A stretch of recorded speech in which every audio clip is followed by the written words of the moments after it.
Have you ever won an argument but lost the person? That hollow victory where you proved your point perfectly. But the room felt colder, and the silence afterward said more than words. You were right, but something important just walked away. Some people fight like their life depends on it.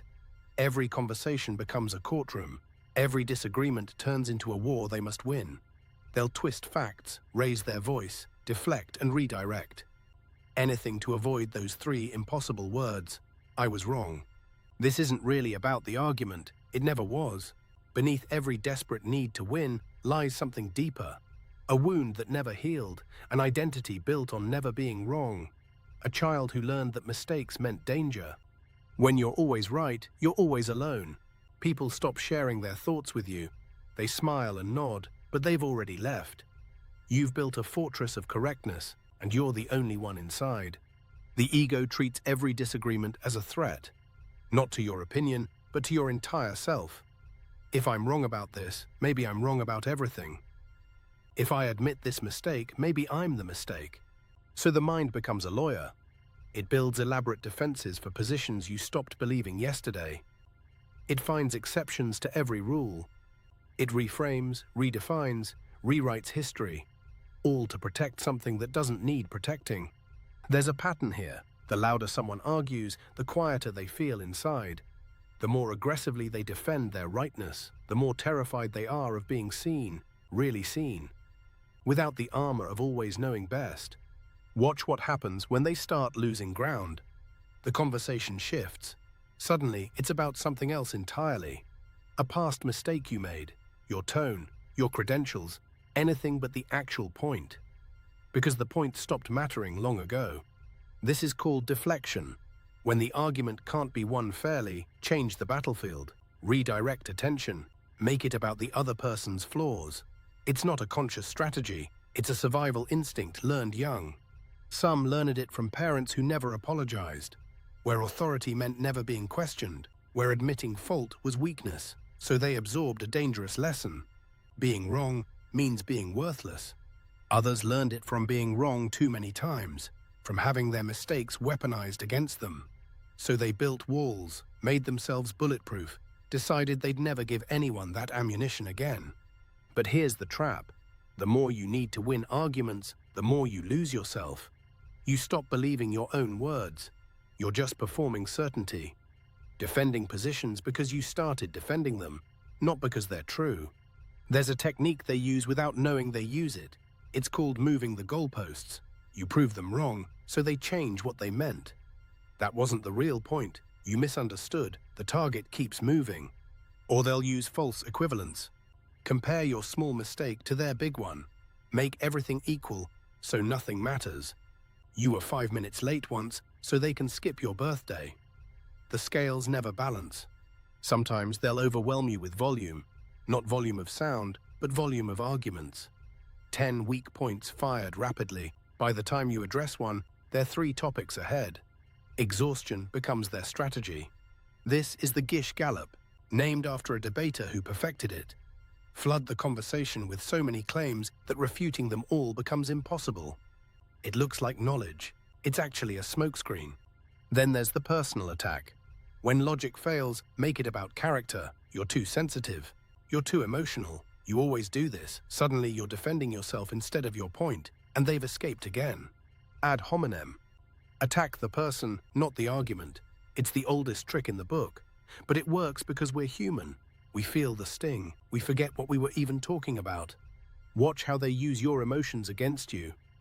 If you stay calm, you're cold and don't care. If you show feeling, you're irrational and can't be trusted. There's no right way to be. The game is rigged. Some will gaslight you mid-argument. That's not what I said. You're remembering it wrong. I never claimed that. They rewrite history in real time, make you doubt your own memory, your own sanity. This is crazy-making, a term from psychology. When someone consistently denies your reality, your perception, your experience, until you're not sure what's real anymore.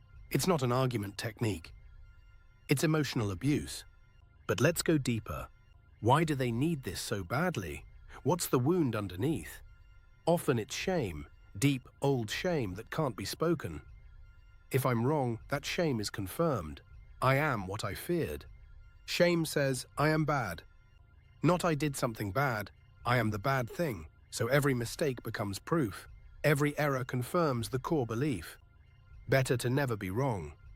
Better to fight until everyone leaves. Or its fragile self-esteem held together with performance, the constant need to prove intelligence, competence, worth. If I lose this argument, I lose my value, my right to take up space, my reason for existing. Sometimes it's control. Childhood was chaos, unpredictable, unsafe. So they learn to control through argument, through always being right. It creates an illusion of power, a way to feel less helpless. But control is exhausting. You can't actually control other people's thoughts, their perceptions, their right to disagree. So you end up in endless battles, fighting a war that can't be won.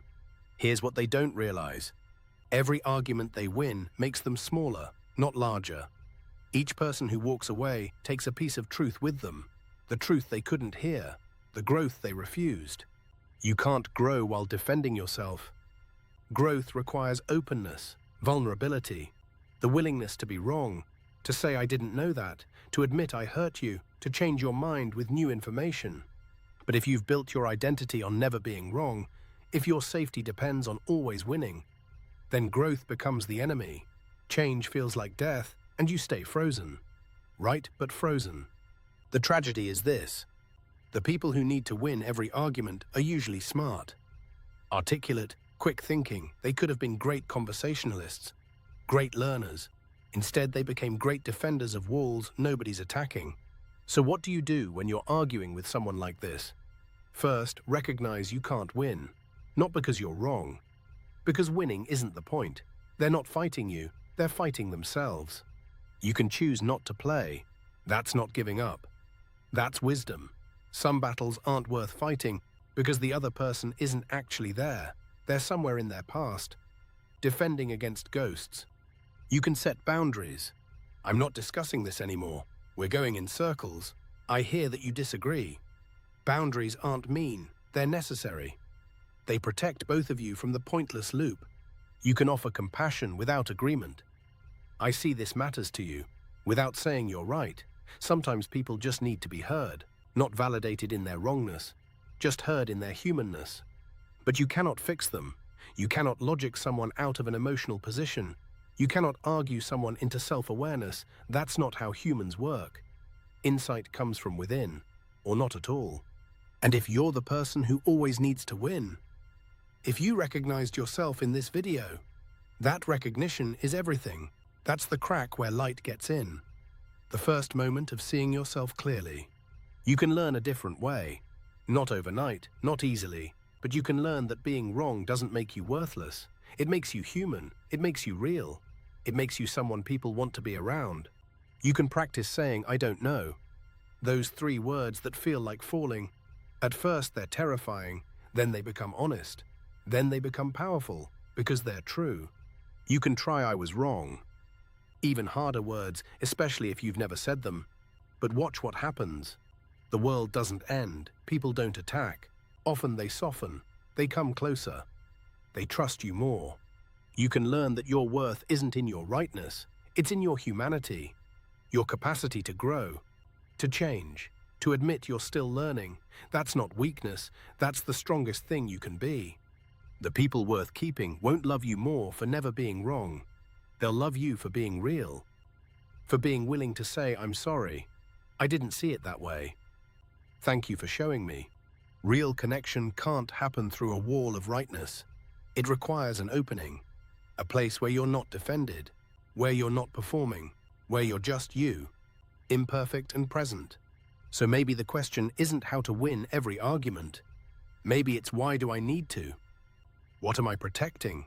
What am I afraid will happen if I lose? If I'm wrong? If I'm just human? The irony is beautiful. The moment you stop needing to win every argument, that's when you actually start winning. Not arguments, something better. Respect, trust, connection, yourself. Because the strongest position isn't I'm always right. It's I'm willing to learn. The most powerful stance isn't never being wrong. It's being honest when you are. That's not defeat, that's freedom. And here's what happens when you let go. When you stop defending every hill like it's your last stand, you get your energy back, the energy you were spending on being right. You can use it for living. You get your curiosity back, the part of you that wants to learn, that finds other perspectives interesting, that asks questions instead of building cases. That part has been waiting for you. You get your relationships back, the real ones, not the ones where people agree with you to avoid a fight. The ones where people actually want to talk to you, where conversations don't feel like landmines. You get yourself back, the version of you that existed before you decided you had to be perfect. Before being wrong became dangerous, before you built the fortress, you were always enough. So if you're tired of fighting, if you're exhausted from always being right, if you've noticed the silence after your victories, there's another way. It starts with one honest moment, one admission, one real conversation. It won't feel natural at first. You'll want to defend, explain, prove. That's okay. Notice it, then choose differently, not because you're weak, because you're finally strong enough. To be wrong, to be human, to be free. The person who can admit they're wrong has more power than the person who never can, because they're not controlled by their ego, by their past, by their fear. They're free. And freedom is the only real victory. So maybe you don't need to win every argument. Maybe you need to lose a few. Lose them gracefully. Lose them honestly. And in losing, find something you've been searching for all along. Peace, connection, yourself.